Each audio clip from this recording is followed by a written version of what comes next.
Welcome to Smalltalk Daily for Wednesday, September 23rd, 2009. This morning I want to take a look at the System Settings. To get there we go System, Settings, and this is settings that are appropriate both for VisualWorks and to some extent for Object Studio. If you open up the launcher you can get there in Object Studio and it'll affect things like the browser and the debugger and any other shared tools between the two. So let's take a look. User Interface Look. This is going to auto-select by default. If I really want it to look like Windows XP, even though I'm on the Mac, I can hit Apply. It's going to change this look there. Let's go back to auto select just to make that look kind of normal on this platform, and that changes that over. Next one down here, System. You probably don't need to screw around with this much. If your system doesn't find any parcels, what it really means is you need to set VisualWorks Home, which will take you here, and that'll really only happen if you've installed this manually instead of using the installer, in which case you may need to tell it where to find the root directory structure.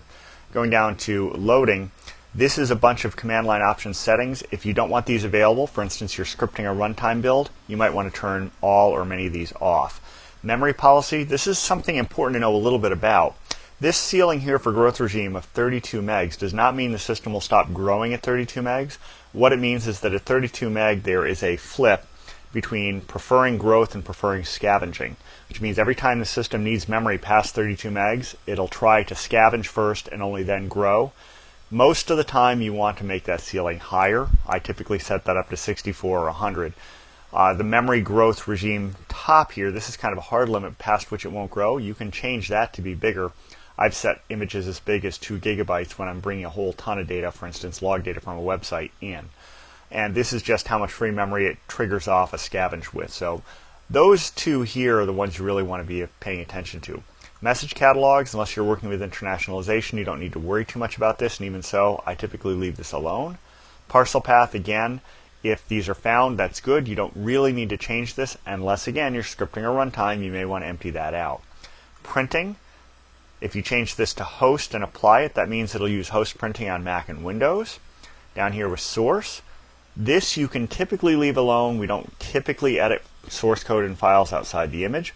The main purpose of modifying this is if you've loaded a contribution called Fileout 3.0, and that might be useful for either importing or exporting code between VisualWorks and Squeak or Dolphin or VA Smalltalk or some of the other Smalltalk systems out there. Not going to worry about that right now. Time zones, this should be set automatically. So for instance, if I type time now here and do a print it, you'll see that it picks up the time that my Mac tells me it is. That's picked up by the system. If you maybe are working with people in a different time zone, you want your clock inside VisualWorks to be matching their clock, maybe you should change this, but other than that I leave this alone as well. Transcript, this you can modify for sending transcript rights to a file if you want to log all that stuff out. For instance, you're doing a lot of transcript logging and instead of looking at it in the window alone, maybe you want it out to a file for a later examination.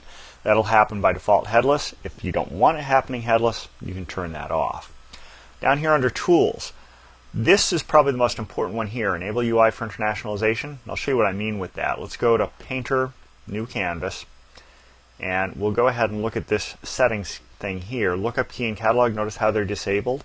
If I close the Painter and then I turn that on, apply that. Now let's open up the Painter again, and you'll notice now that's enabled. So if you want to be able to set lookup keys and catalogs, you have to enable that option. If you do not enable that option, you won't be able to do that. Down here to Browser, this is a bunch of settings for doing refactoring changes and showing toolbars, the default namespace, the selector protocol order. If for some reason you've been around Smalltalk for a lot longer even than I have and you don't like alphabetical, you want traditional, go ahead and change that. The undo count, a couple days ago I showed you how to make the undo bigger than 5 in code. You can actually change that in a setting here. Auto categorization, this is a new thing in VisualWorks 7.7 and of course Object Studio 8.2.